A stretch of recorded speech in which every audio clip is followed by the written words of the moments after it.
नमस्ते भाई और बहनों, डीएम एस्ट्रोलॉजी की हिंदी चैनल में आप सभी का स्वागत करता हूं। आज हम बात करने जा रहे हैं शनि वक्री का फल। इस दौरान जब शनि वक्री रहेंगे तो आप क्या कर सकते हैं, क्या नहीं करना चाहिए, उसका थोड़ा बहुत मार्गदर्शन इस वीडियो के द्वारा करूंगा।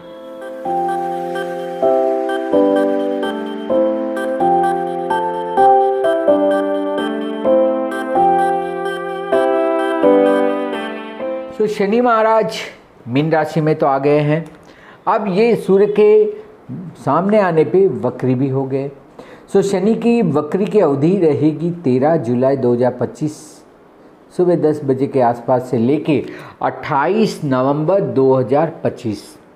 ये तकरीबन 138 दिन का समय है जिस समय तक शनि महाराज जो है वो वक्री रहेंगे।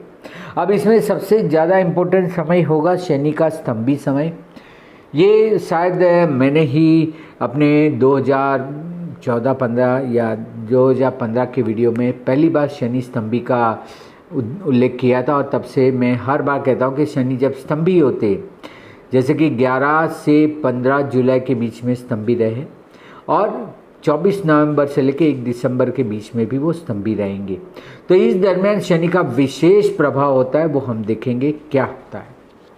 अब देखिए, शनि मीन राशि में वक्री है।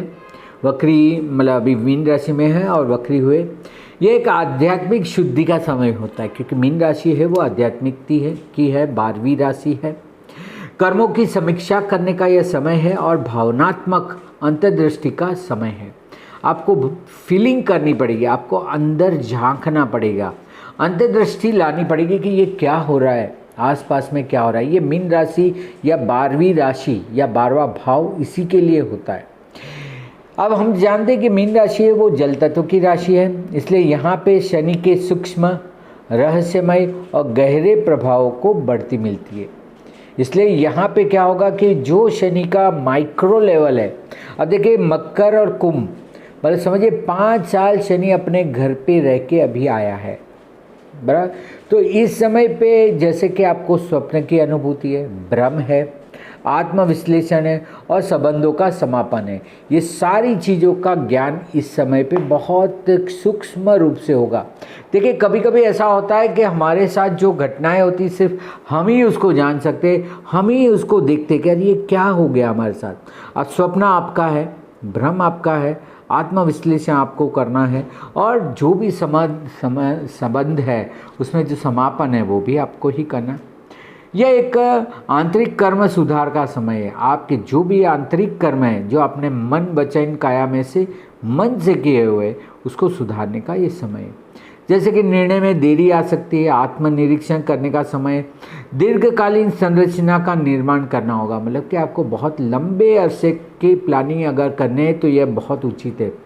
जैसे हम प्लानिंग करते कि भाई शादी करनी है, करियर करना है, बिजनेस करना है, बच्चों को अच्छा पढ़ाना है, बच्चों की शादी करनी है, उस तरह की जो हम एक बहुत लंबे अरसे की जो प्लानिंग करते, जो निर्माण करते, उसके ऊपर ध्यान देने का ये बड़ा एक अच्छा अवसर प्राप्त है।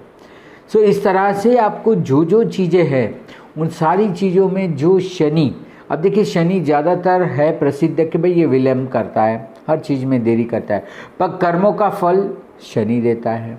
आप देखिए आपके 6ठे भाव में जो है वहाँ पे आपको नौकरी या नौकर शनि देता है। उसके अलावा आपके जो कोर्ट कचहरी है, वाद विवाद है, ये सब में भी शनि ही आता है। आपके 10म 8म भाव में तो देखिए कि आपके जीवन का रहस्य ही और कुछ नहीं शनि है। जितने गुड़ रहस्य में जाएंगे शनि उतना ही तेज बनता जाएगा। आपके 10म भाव में आप देखिए कि आपके कर्म के ऊपर कर्मों का फल देने का समय वो भी शनि देता है। पॉलिटिक्स, देखिए एक सरकार होती है, सरकार होती है वो सूर्य के अधीन होती है, जिसको हम एडमिनिस्ट्रेशन या तो सरकार कहते हैं। वो जो सरकार है वो सूर्य में आती है, पर जो पॉलिटिक्स है, जो दिमागों का खेल है, ऐसा करना वैसे करना, ये सारा जो पॉलिटिक्स है वो शनि के अंतर्गत आता है। आपके कर्म है, आपके पैर जो चल रहे, आपका घुटना, आपका पैर जो आपको दौड़ाता है, चलाता है, ये भी तो शनि का ही है। और जो जिस तरह का हमारा आध्यात्मिक है, आध्यात्मिक उन्नति भी शनि कराता है 12वां भाव, कुदरत से परिचय भी शनि कराता है, और बंधन में भी शनि ही लाता है। अच्छा, बंधन से मुक्त होने के लिए मोक्ष भी तो शनि ही देता है। इन सारी चीज़ों से जुड़ा हुआ जो शनि है, जब वो वक्री होता है, देखिए वक्री शनि को आप बुध और चंद्र से तालमेल कर सकते हैं, क्योंकि चंद्र सबसे तेज फल देता है, उसके बाद बुध सबसे तेज फल देता है। चंद्र मन है, मैंने मन में सोचा मैं अमेरिका पहुंच गया। बुध बुद्धि है, बुद्धि पे सोचने पे हम कुछ सोच के विदेश जा सकते हैं। जबकि शनि जब वक्री होता है तो ये चंद्र और बुध के जैसा तेज हो जाता है। अब देखिए इतना तेज हुआ ग्रह है तो उससे आपको जो भी काम करवा लेना है, जो भी कर्मों का फल लेना है, ये उसका सबसे उचित समय होता है। अब ऐसा है कि बहुत सारी राशियों के लिए ये पुराने कामों को वापस ले आएगा। रिट्रो का मतलब ही होता है पुराना, जैसे हम रिट्रो फैशन बोलते हैं कि पुरानी फैशन वापस लाना। सो यह शनि भी 20 साल 25 साल पुराने आपने जो छोड़े हुए कार्य है, अधूरे कार्य है, करना चाहते थे ऐसा कार्य है, उसको वो पूरा करवाने की कोशिश करेगा। तो यह ही समय है जिसमें आपको सूची बनानी है क्या क्या चीज़ें रह गई है।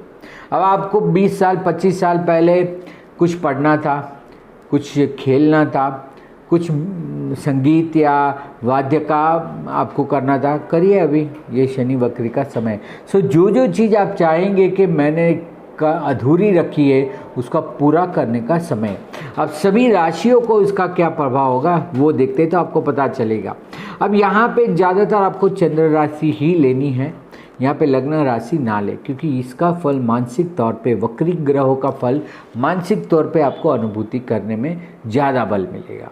सो इस तरह से मेष राशि से आरंभ करते हैं। मेष राशि है उनके लिए ये 12वें भाव में घटना बन रही है, क्योंकि मेष से 12वां होता है। आपकी 7.5 तो चालू हो ही चुकी है 90-100 दिन पहले। तो यह समय आपके 12वें स्थान में शनि आपको व्यय थोड़ा करा सकता है। जो पुराने खर्च है, जो करना चाहिए था, अब जैसे ऐसा है कि लोग 5 साल 10 साल तक कलर नहीं करवाते, फिर अब करना ही पड़ेगा, लीकेज हो गया अब करना ही पड़ेगा, रिपेयरिंग करना ही पड़ेगा, गाड़ी को मरम्मत करानी पड़ेगी, ये समय तो व्यय होगा एक तरह का। मोक्ष इसीलिए है कि बहुत सारा जो आपका मोह है वो शायद पिघल जाएगा।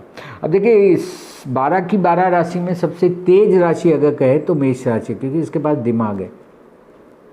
सो जो उसके अंदर हाइपरनेस है, जो जल्दबाजी है, वो जल्दबाजी को अभी कहीं ना कहीं रोकना पड़ेगा। उसके साथ साथ आपको विदेश से संबंधित कोई कार्य अधूरा रह गया है, ज़रूर पूरा करें। अब यहाँ पे इसका प्रभाव आपके पास होगा कि खर्च में थोड़ा वृद्धि हुआ। देखिए मैंने कहा है रिपेयरिंग करना है, खर्च नहीं कह रहा हूँ, रिपेयरिंग करना पड़ेगा। थोड़ी बहुत नींद में कमी आएगी, क्योंकि ये आपके 12वें भाव को असर करने पे थोड़ा बहुत स्लो कर देगा। यहाँ पे आपको विदेश यात्रा भी संभव है, क्योंकि यहाँ पे आपको कुछ पुराने में से नए या तो नए लोगों के साथ परिचय करना है, और साथ साथ में आध्यात्मिक जागृति का भी यह समय है। इस समय पे आपको उपाय के तौर पे मैं कहूँगा, एक तो ज़रूरतमंदों को दान करें। मेष राशि वालों के लिए सबसे अच्छा होता है ज़रूरतमंदों को दान करें, ये बहुत अच्छा होगा। और साथ साथ में जो भी शनि की महिमा है, शनि चालीसा है, शनि स्तोत्र है, उसका भी पठन जरूर करें। हनुमान चालीसा भी पढ़ सकते हैं इस समय पे। और सबसे श्रेष्ठ, ये सारी क्रियाओं में नहीं जाना है तो ध्यान करें, अपने भीतर जाए, सबसे उचित रहेगा। अब बात करते हैं वृषभ राशि वालों के लिए कि इन्हीं के लिए ये 11वें भाव में। अब 11वां भाव हम देखते हैं लाभ, मित्रमंडल और आपकी सामाजिक व्यवस्था जो आपने बनाए रखी है। अब ये समय पे ऐसा होगा कि थोड़ा बहुत आपके लाभ में देरी हो सकती है, पर मिलेगा जरूर, क्योंकि शनि वक्री होता है उस समय पे, वो तेज हो जाता है तो थोड़ा डिले करने के बाद स्पीड पकड़ता है। यहाँ में मित्रों में भी मतभेद हो सकता है, पुराने मित्र वापस से जुड़ सकते हैं, अभी बने हुए मित्र शायद छोड़ भी सकते हैं। दीर्घकालीन लक्ष्यों की समीक्षा जरूर करें, और जो भी आर्थिक लाभ आप चाहते हैं लंबे अरसे तक, उसका जो भी आपको कार्य करना है वो अभी से कर लेना है। इसके उपाय के तौर पे आपकी राशि को मैं बताऊंगा कि आपको तिल का दान करना चाहिए, या तो तिल के तेल का दिया लगाना चाहिए। तिल का दान सबसे श्रेष्ठ होगा इस समय पे, हर शनिवार को कर सकते हैं। इसके बाद मिथुन राशि के लिए बात करें तो मिथुन राशि के लिए 10वें भाव में आ रहा है, बहुत ही अच्छा होता है, कर्म स्थान में आया हुआ है, यह आपके करियर और प्रतिष्ठा को दर्शाता है। तो इस समय पे यहाँ पे ऐसा हो सकता है कि कार्य में विलंब हो, इसलिए आपको नया कार्य बिल्कुल नहीं करना है, जो कर रहे हैं उसी को आपको करते रहना है, नया कुछ भी नहीं करना है, नई चीज़ों को यहाँ पे आपको लाना नहीं है बिल्कुल। सो कार्य यहाँ पे है कि 10वां भाव जो है, तो इसलिए आपकी करियर प्रतिष्ठा को असर करेगा, कार्यस्थल पर थोड़ी बहुत होगा, वरिष्ठ लोगों से टकराव होगा, जो बड़े और नामी लोग होंगे। और इस समय पे ये देखिए कि जो लक्ष्य आपने लगाया है उसको वापस शायद आप बदल सकते हैं, तो देखिए आपको लक्ष्य में थोड़ा बहुत बदलाव लाना पड़ेगा। इस समय पे उपाय के लिए मैं आपको बताऊंगा कि पीपल को जरूर जल चढ़ाए, पीपल का ट्री जिसको बनियन ट्री भी कहते हैं, उसको शनिवार के दिन जल चढ़ाए, उसकी पूजा करे और हो सकता है तो उसको बाहों में भर ले, क्योंकि उससे उसकी ऊर्जा आपके अंदर आ जाती है और आपकी ऊर्जाएं बाहर चली जाती है। यही कर्क राशि वाले हैं, उनको 9वें भाव से है, ये धर्म का स्थान है, भाग्य का है और गुरु का भी है। सो यहाँ पे ऐसा हो सकता है कि आपको जो भी आपकी विश्वास प्रणाली है उसमें कहीं ना कहीं भ्रम पैदा हो सकता है, क्योंकि ये शनि आपको बहुत तेज कर देगा। सो जो आपकी मान्यता है उस मान्यता को कहीं ना कहीं ये हिलाएगा। हो सकता है कि पिताजी के स्वास्थ्य में कुछ न कुछ गड़बड़ हो सकती है, प्रभाव हो सकता है। आध्यात्मिक अध्ययन में लाभ होगा, तो इस समय पे जितना आध्यात्मिक अभ्यास करेंगे वो आपके लिए श्रेष्ठ होगा। इस समय पे आप ज़्यादा से ज़्यादा, जैसे हम कहते हैं कि तेल का या तो चलती हुई चीज़ों का दान करना चाहिए। तो हर शनिवार के दिन आप कहीं ना कहीं या तो कपड़े का दान करें या तो जल का दान करें या कोई ना कोई चीज़ जो चलती हुई है उसका दान करेंगे तो आपके लिए श्रेष्ठ होगा। वही सिंह राशि वाले के लिए बात करें तो 8वें भाव में ये हो रहा है, ऐसे भी इनकी छोटी पनौती भी लग चुकी है 7.5 में, ढैया जैसे हम कहते हैं। यहाँ 8वें भाव में है तो ये एक आकस्मिक परिवर्तन है। बहुत सारी चीज़ें जो हम लाइफ में करते हैं, मैं बहुत बार 8वें भाव को कहता हूँ कि ये आपका लाइफ पाथ है, जो जीवन आप जी रहे, रोज़ जो रूटीन कर रहे उसमें ये शनि है। यह समय है, देखिए शनि आध्यात्मिकता को भी लाता है और गहराई को भी लाता है। आपको गहराई में जाना पड़ेगा। सिंह राशि वाले हैं उसको थोड़ा बहुत ईगो छोड़ के नीचे झुकना पड़ेगा। मेरा कहने का मतलब वही है कि थोड़ा बहुत अगर आप अपनी चीज़ों में गहराई में जाएंगे तो आपको सत्य का मिल जाएगा। इस समय पे मानसिक तनाव आपको थोड़े बहुत हो सकते हैं। यह अंग गुप्त अवयव का है तो गुप्त रोगों की शक्यता है। अचानक से खर्च भी हो सकता है और कोई भी चीज़ों में जोखिम लेने से डरे, क्योंकि एक्सीडेंट और मिसशेप जो हम अकस्मात दुर्घटना कहते हैं उसका भी यह है। सो उन सारी चीज़ों से दे। सबसे ज़्यादा है कि कोई ना कोई विषय ले लीजिए, नया लीजिए। अब जैसे बहुत सारे लोग भाषा सीखते हैं, फ्रेंच सीखा, संस्कृत सीखा ऐसा, या कोई इंस्ट्रूमेंट ले लेता है उसको कैसे बजाए, तो उसमें आप एक गहराई में चले जाएंगे। तो कोई ना कोई क्रिया नई ले लेनी है जिसमें आप गहराई में चले जाए। आपके लिए इस समय पे ऐसा है कि शनि स्तोत्र का पाठ करें, हनुमान चालीसा भी कर सकते हैं और हो सके तो काले कपड़े का दान करें। कपड़े का दान जरूर करें, यह आपके लिए अच्छा है। शनिवार के दिन करें, वैसे रोज़मर्रा में भी करें, कहीं पे भी कर सकते हैं। आगे चलते कन्या राशि वालों के लिए ये आपके 7वें भाव में आया है। अब 7वां भाव आपको पता है विवाह का भी है और साझेदारी, जिसको हम भागीदारी भी कहते हैं या पार्टनरशिप कहते हैं। तो यह विवाह से जुड़ा हुआ है, तो ये आपके पार्टनर से जुड़ा हुआ है, भागीदार से जुड़ा हुआ है। आप आर्थिक व्यवहार जिनके साथ करते हैं, जो लोग आपको रोज़ दिखते हैं, जिसको हम पब्लिक अपीयरेंस कहते हैं, उसके ऊपर है। सो यहाँ पे वैवाहिक जीवन में थोड़ा बहुत तनाव आ सकता है, पुरानी विषय वापस आ सकता है, व्यापारिक विवाद हो सकते हैं और पुराने मुद्दों की वापसी हो सकती है। चाहे वो आपके लग्न जीवन में हो, चाहे आपके भागीदारी में है, जो कुछ पुराना किया होगा ये वापस आएगा। तो उस समय पे आपको कर्मों का फल मिलेगा, आपको भी और आपके भागीदार को भी। तो यहाँ पे संभालना है। इस समय पे हो सके तो शनिवार के दिन उपवास जरूर करें, और ना उपवास कर सकते तो तेल, ऑयल जिसे हम कहते हैं, तेल का त्याग करें। कोई भी तली हुई चीज़ उस दिन पे ना ले, और हो सके तो जीवन साथी का या जो आपके भागीदार है उसका सम्मान करें, ताकि शनि उससे सेवा करे उसकी, तो शनि प्रसन्न होता है। वही तुला राशि वालों के लिए बात करें तो ये छठे भाव से आ रहा है। छठा भाव वैसे भी रोग ऋण शत्रु का है, और शनि यहाँ पे कारक अन्य चीज़ों का भी है।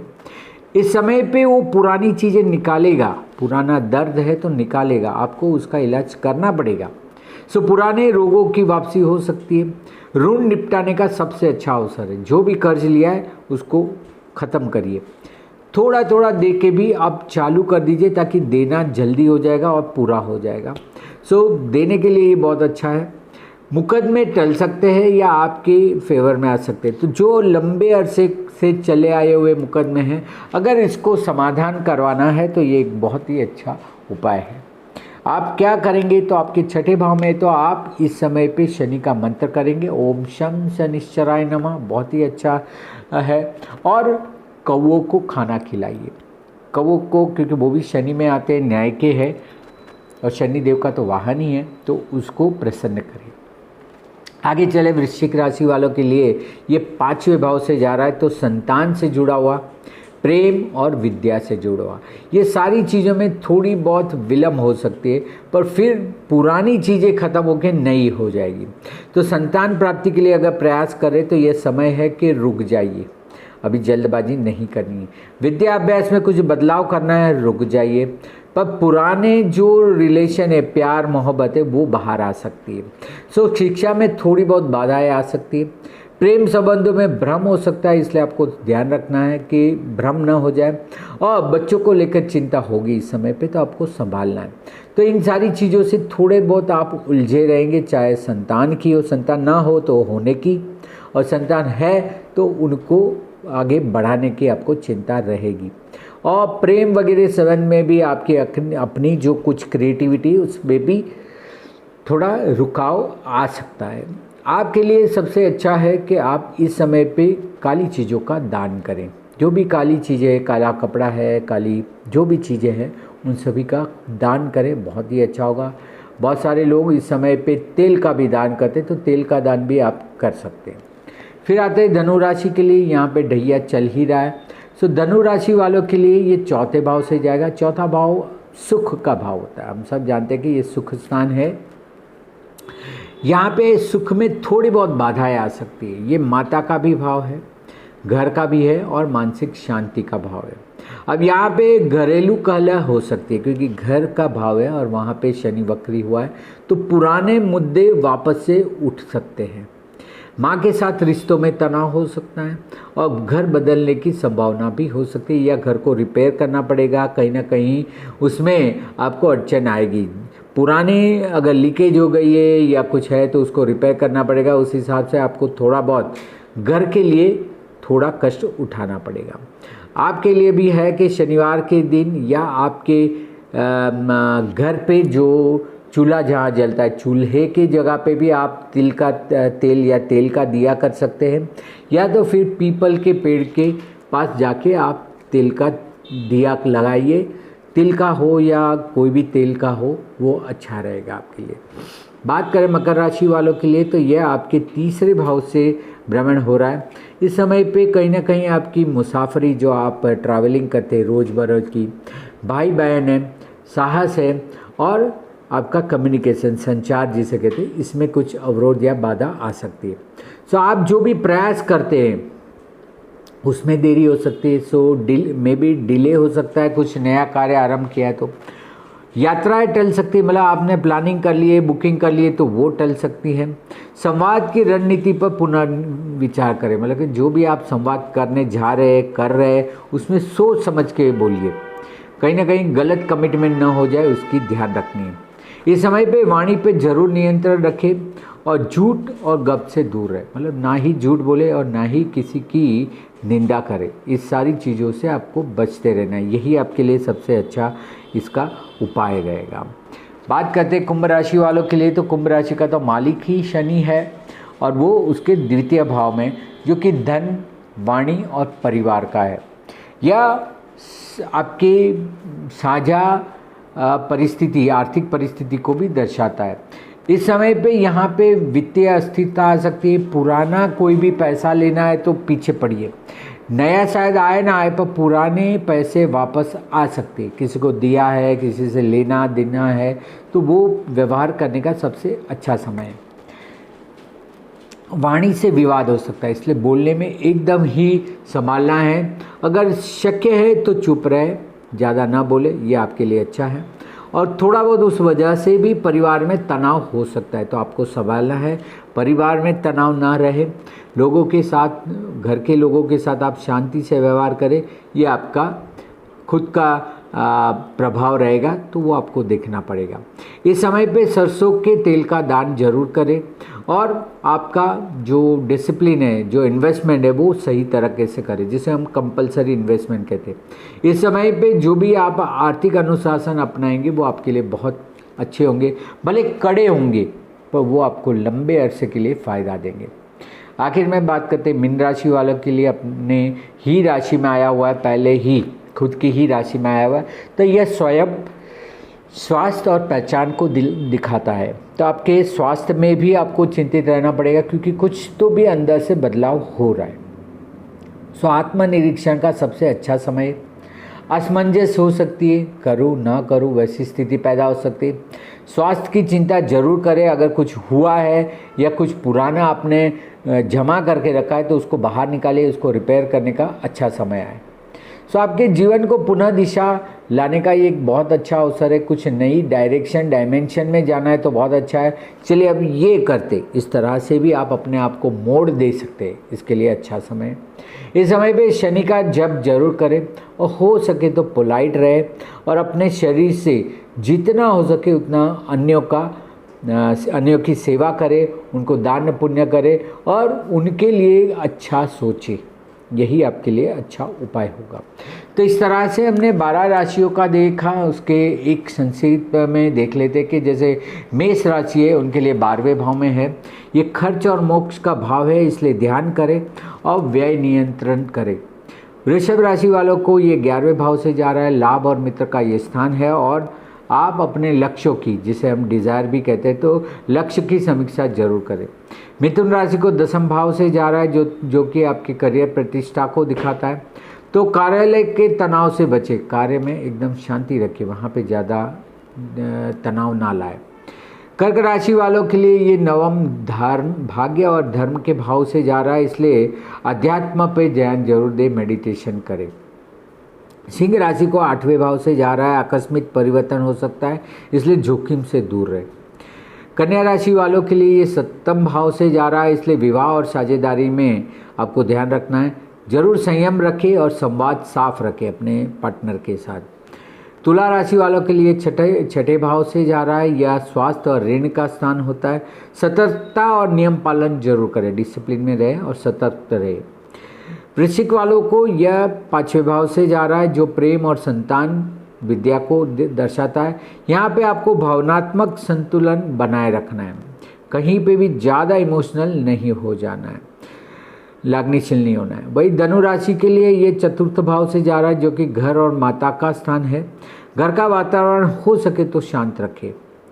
मकर जो कि 3रे भाव से जा रही है शनि वक्री, तो आपके जो प्रयास है, आपकी मुसाफरी है या आपके भाई बहन के साथ है, तो संचार में अनुशासन रखें, तो ये सारी चीज़ें आपको सफल कराएगी। कुंभ राशि वालों के लिए 2 भाव से जा रहा है, जो धन और परिवार का स्थान होता है। यहाँ पे आपको सिर्फ और सिर्फ वाणी पे संयम रखना है, कुछ भी नहीं बोलना है। मीन राशि के लिए अगर बात करें तो ये प्रथम अपनी ही राशि से भ्रमण कर रहा है, तो स्वास्थ्य और आत्मा को यह असर करेगा, इसलिए आत्म विकास पर जरूर ध्यान दें। तो इस तरह से हमने 12 राशियों का देखा। वैसे भी देखा कि शनि कर्मों का है, पुराने कर्मों को पूरा करने का ये सबसे अच्छा अवसर मिला है। तो इस तरह से आप यदि काम करेंगे तो आपके लिए जीवन में अच्छा समय आएगा। और इन समय के बीच में हम वापस से 28 नवंबर और 1 दिसंबर के बीच में जो वापस से शनि महाराज स्तंभी होंगे उस समय पे वापस आके आपको बताऊंगा कि और क्या आप कर सकते हैं जिससे आपको शनि के ज़्यादा से ज़्यादा शुभ फल मिले। पर यह सबसे अच्छा समय है आपके लिए। शनि वक्र के समय में आपके पुराने जो कोई भी कार्य है उसको निकालिए। 24 नवंबर से लेके 1 दिसंबर तो हम देखेंगे ही कि विशेष कौन सा कार्य करना चाहिए। पर हाल में भी शनि जो वक्री है उस समय पे आप जितना ज़्यादा हो सके उतने पुराने कार्य निपटाए, उसके बाद ही नया कार्य करें। आशा रखता हूँ कि आपको यह वीडियो ज़रूर पसंद आया होगा। इस तरह के वीडियो देखने के लिए, माहिती लेने के लिए इस चैनल से जुड़े रहिए, सब्सक्राइब करें। नए नए वीडियो में डालता रहता हूँ। अधिक जानकारी और मार्गदर्शन कंसल्टेशन के लिए यहाँ पे दिए हुए व्हाट्सएप नंबर पे आप मुझे संपर्क कर सकते हैं। फेसबुक और इंस्टाग्राम में धर्मेश मेहता या डीएम एस्ट्रोलॉजी में आप मुझे फॉलो कर सकते हैं और इस चैनल को ज़्यादा से ज़्यादा आप आगे बढ़ाइए, जिससे कि हमारी संस्कृति को और हमारे जो ये ज्ञान है वो अन्य लोगों को भी मार्गदर्शन दे। इसी आशा और उम्मीद के साथ आप सभी से यहाँ पे मैं विराम करता हूँ। धन्यवाद, नमस्कार।